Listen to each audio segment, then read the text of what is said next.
বললে যে কোনো জায়গায় বললে এই কথাটাই কিন্তু মনে থাকবে যে অমুক আমি গেছিলাম ওখানে ন্যাশনাল পার্কে এই কথাটা বলছিল।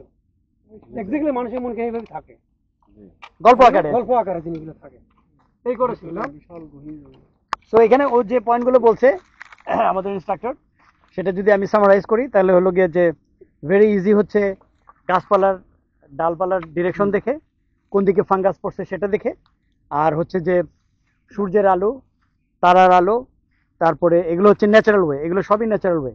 আর যদি আমার কাছে কিছুই না থাকে তাহলে আমি 2 টুকরা কাঠ দিয়েও একটা কম্পাস তৈরি করতে পারি।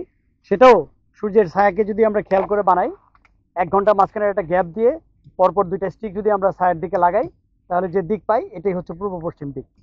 আর ন্যাচারালি তার উল্টা দিকে হবে উত্তর দক্ষিণ।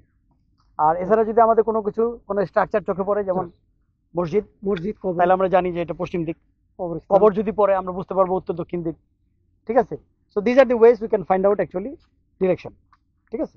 আর ম্যাপ রিডিং এর একটা বিষয় আছে, সেটা আমরা আজকে আর সময় নাই, তাহলে আমরা একটু ধারণা দিতাম। আমাদের বনের মধ্যে পূর্ব বা পশ্চিমে বের করতে পারলাম, ঠিক আছে? তাহলে উত্তর দক্ষিণটা কি হবে কি